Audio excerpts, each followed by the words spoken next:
Hello and welcome back to another episode of The Legend of Zelda: A Link to the Past walkthrough. And you're back here with me, Harry. Last time we sort of sorted ourselves out and we were egging ourselves up for the second dungeon. Before that, I just want to show you one or two things that will make this next dungeon a little easier. Okay, we'll go up here first. Now we have this run feature, and I told you about how you can destroy those rocks. There is one such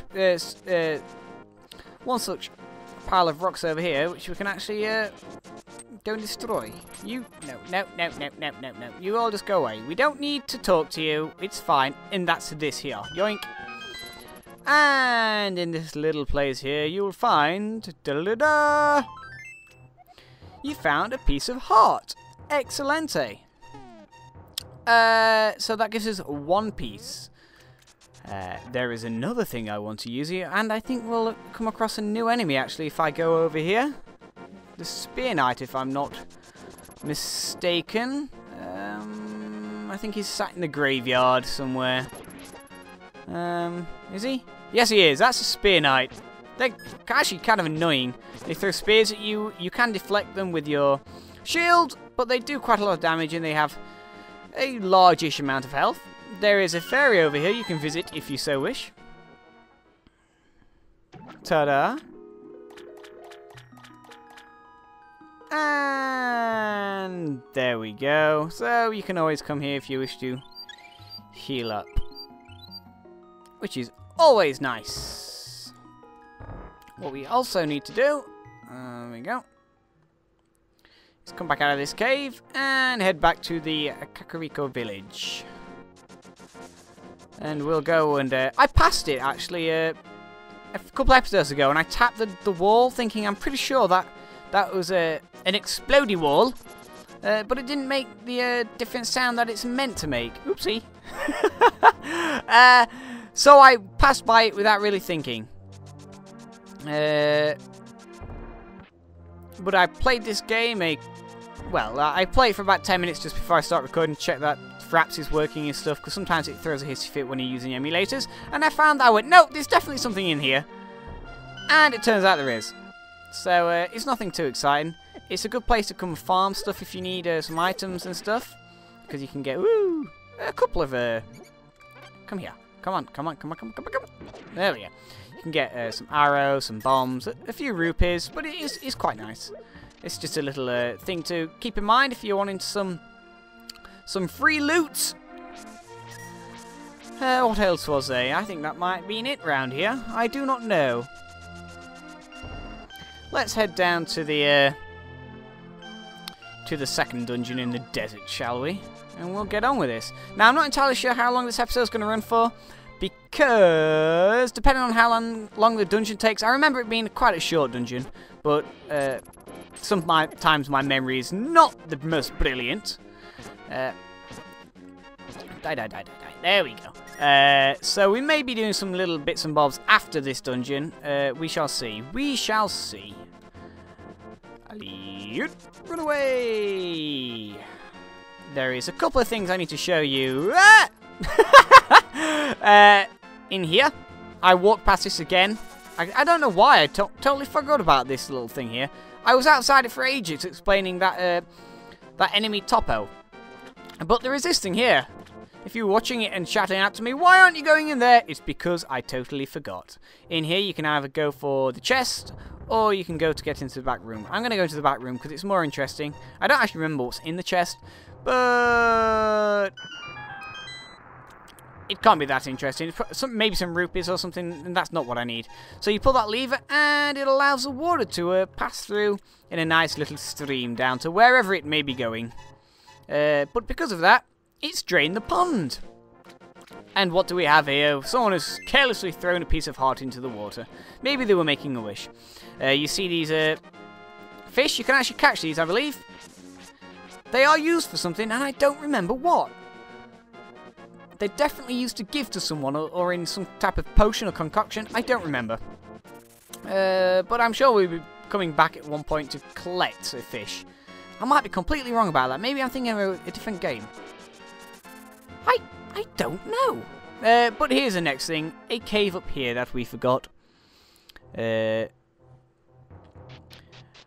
could have come in here earlier, but like again, I forget these things. I forget. But there's a guy in here, looks awful a lot like Simon, as Lazo has named him. Aha! It is the Book of Medora. With it, you can read the language of the Hylia people.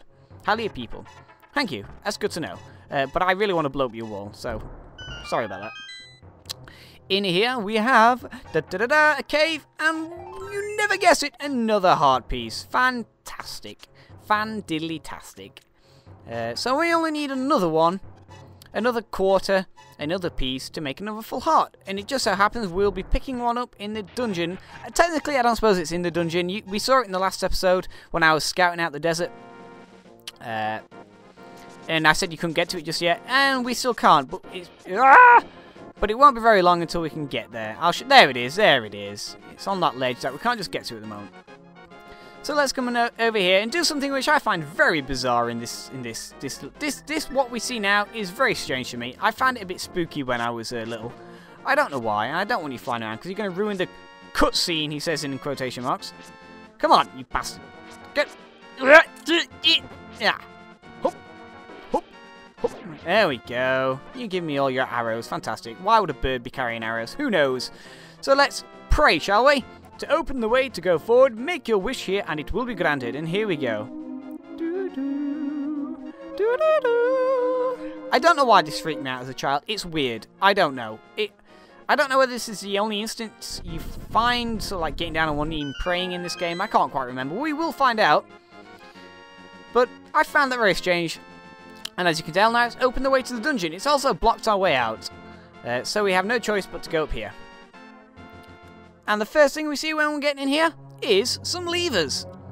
Now these are a classic enemy in most Zelda games. My biggest memory of them is from Majora's Mask, funnily enough. And when at the beach, I don't remember what the beach was called. The Great Beach? I actually can't remember what the beach was called. But they always came out and made your day a lot worse than it needn't be. It needs to be even. But that's my biggest memory of them. And then we get another enemy up here called the Beamos. And my biggest memory of these is in the Dodongo Cave in Ocarina of Time, where you see your I don't know whether it's the first one, but it's definitely when I think of a Beamos, this is what I think of. In the Skyward Sword, when you see these Beamos things, they're actually really fancy looking, a lot better than what they look here. They look all futuristic and stuff. It's kind of weird. Can I get off the screen so this Beamos doesn't get me? Run away. I don't know why I'm coming over this way. I was going to show you something, but I can show you in a bit. We come back that way in a second. So let's go up this way, shall we? Ah! God damn it! Right then, and another enemy. And I think this is the last new enemy we see in this dungeon, except for the boss. They are called the Barandos. This particular one is red, and it shoots fire at you. This is has an ability where I think it's blue. The blue one doesn't have an ability. It just pops up from the sand and hits you. If you take damage by getting hit by it. This doesn't have any extra health. The only thing it has different to the standard model is it throws fireballs at you. I'm not going to bother killing it because there's no point. So we'll go in here. And now, one thing I remember about this dungeon is all the unlit... Oh yes, that's a lever. It's just a different colour. I believe it's just a bit quicker than the standard green levers. I'm not quite sure on that. I think so, yeah. I think they're just a bit quicker. They don't take any more to kill, just 2 shots. But what... I'm getting distracted. One thing that I remember about this dungeon is it has lots of unlit lamps, which you can obviously light up with your lamp. Torches, I suppose they're called. And every time you go to light one, you think, oh, I'm going to get something special. But nothing ever happens. Nothing ever happens in this dungeon by lighting torches. I'm going to light them all just to demonstrate. And you'll get what I mean about... by the time you get to the end of the dungeon, you'll be, oh, there's no point lighting the torches. Nothing happens in them. Which is true. Which is true. Nothing does happen in them. Except for one room, which is kind of important. We'll talk to Sasha Leveler. Because why not? Harry, it is I, Saharalashalavalabada. You must never fail to find all the treasures in each dungeon. I'm not sure why he felt the need to tell us that. If it's not completely obvious that you have to find the... is that going to... We can't hide behind bots, can we? God damn it. If it's not completely obvious that we need to find the dungeon, the treasure in the dungeon to defeat the boss, or at least get to the boss. Some more torches, let's light them. Yay, treasure or something. No. Oh well. This is the big chest room where you'll find your treasure of the dungeon. We can't open it right now because we haven't got the big key. We shall be back very soon to get this. Ah! To get that key. Let's fill up on these things while we can. Yoink. And go. Right. Okay, we'll head back to the other side of the dungeon because we don't need to be over here now. We've got that key in that room we just went into the north. Whoops, wrong button. And now when we come over to this way, we can open a locked door, which just so happens to be down here, that I know. Hear that weird noise? We are about to go into that room. But first of all, let's go in this room, because why not? And what? Oh no, it's a mini boss kind of locked in thingy. Oh dearie me. Now, I always felt that this is sort of like a room where you've got to defeat all the enemies and you get something. And it's kind of set up like that. Ooh, oh, I did get it. But it isn't. You don't get anything for defeating this room. It's just a big fat trap. And you don't have to come in here. You can just bypass it. There's no benefit from going into it whatsoever. But let's go down here and open this locked door, seeing as we happen to have a spare key. Go away. There we go. You can't defeat these beamos, by the way. Did I say that? I don't think I did. In other games, you can defeat them by firing an arrow at them or putting a bomb at the base. But in this game, their first appearance, I believe, you can't damage them at all. They're totally invulnerable. All you can do is hide from them. You found the compass. Now you can pinpoint the lair of the dungeon's evil master. Excellent. This is a room where you've got to kill all the enemies to open the next little bit. And we'll go in here. And those noises. We have mini things. Actually, I wonder whether they've got a name. I wonder whether technically, so like enemies that have names. I'll look that up and put it to the side. I have no idea whether they've got a name or not. You are finding out right now if they have. You got the big key. This is the master key of the dungeon. It can open many locks that small keys cannot. Yeah, excellent. Okay. So let's go south and just show you a little bit more of this dungeon. There is no actual reason to come this way, except if you want to get your arse handed to you by this beamos. Now this is a weird room. This is a tricky room. In most dungeons, in most rooms, things are symmetrical. And if something isn't symmetrical, it's usually an indication that you need to either make it symmetrical to unlock a secret or a door. And this is what this room reminds me of. I feel like in this room, because that statue is slightly to the right, that you should maybe move the statue, or move these, and move the beamos, or move these statues to make things a bit more even, and something wonderful happens. But it doesn't. Nothing ever happens. And that always got me as a child. Now, if you want to exit the dungeon, this is how you do it. If you want to exit the dungeon without completing it, you can jump out here. But we don't want to do that. We want to go back in. Again, coming here is pointless unless you actually want to exit the dungeon. So now we have the big key. We can go and get our treasure. So let's go and do that, shall we? And kill some levers. Ah! Fantastic. Right, I'm back. My controller decided to disconnect, and it does it every now and again with this emulator. I'm not entirely sure why. It is very annoying, but there's not much I can do about it. It's very temperamental. I occasionally just have to go and tell my computer that, no, my controller is plugged in, you stupid piece of rubbish. Just let me play my games. Anyway, now we're back. We shall jump and go and get the big fat treasure that we've been looking forward to. Oh god, I'm going to get hit by this. Run away! Run away! Run away! Okay, let's see what we get. You got the power glove. You can feel strength in both hands. You can pick up and carry stones now. Excellent, excellent. Now this is a bit different from some of the other treasures you'll get in the game. That is that it's a passive piece of equipment, much like the Pegasus boots. You don't have to equip it. You don't have to do anything. It just works, which is nice. And as it said, we can now pick up wonderful, wonderful rocks and such. More precisely, we can pick up the white rocks in the game. There are 2 different styles of rocks in this game. Oh, they're the blue levers. Is that the first time we've seen the blue levers? I'm not sure. I think it might be. Well, they're the blue ones. They just come up and down and don't do much. Now, again, this is a tricky room. Can I hide behind these? Oh, good, I can. Right. So you think, oh, a locked door? Of course. There's 3 torches not lit. If I can just select my goddamn torch. There we go. So, let's go and do that, shall we? And everything will be wonderful and splendid. And absolutely nothing. Complete trick. What you have to do is press this. Like I say, a very tricky dungeon sometimes this. Especially if you're a veteran of the Zelda series. Coming back to this game, knowing all the sort of like series' tricks and stuff. It is a bit dodgy. It's there to confuse you. Anyway, let's go out and get this heart piece that we've been seeing for a while. The reason why I went to collect those other heart pieces before coming here, it means we can go into the boss and the end of the dungeon with an extra heart, which is nice. Now, if you've come out of this part of the dungeon before getting the... without getting the treasure, which is easily done. You just wander around, go through doors if you don't know the dungeon. You can come out here, and you get this bit here, and you can't get into it, because without the power glove, you can't lift these up. But fortunately, now we can. So we can go into the second half of the dungeon. Ooh!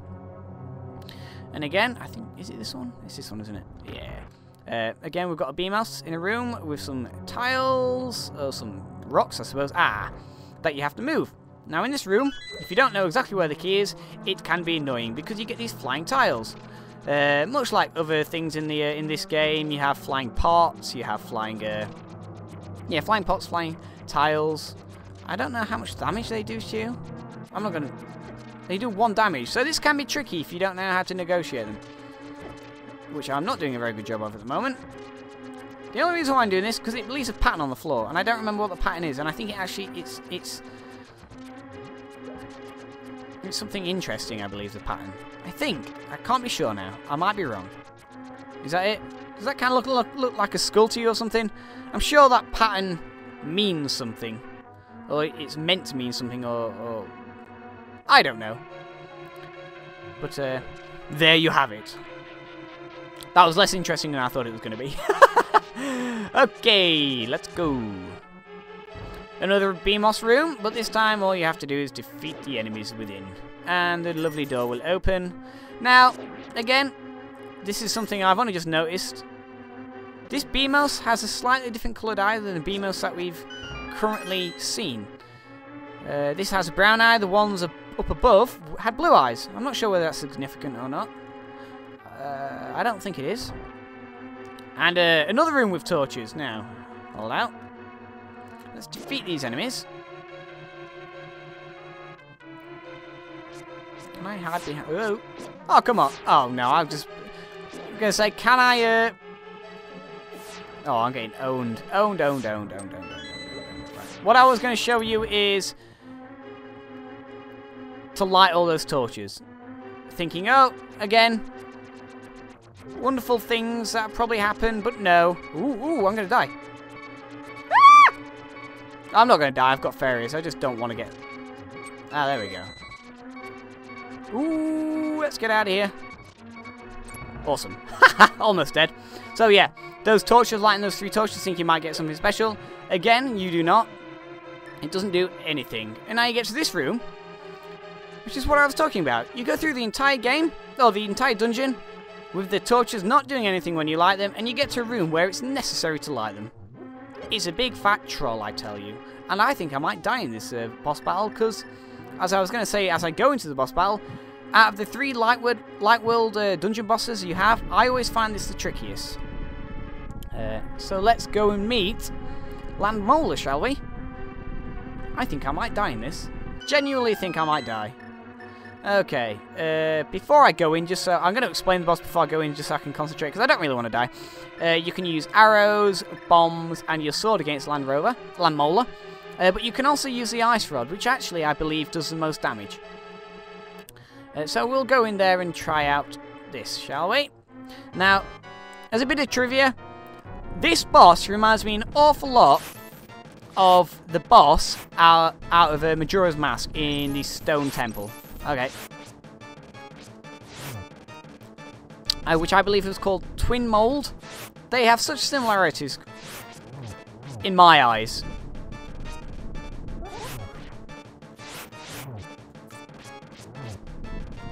I'm concentrating. Ow!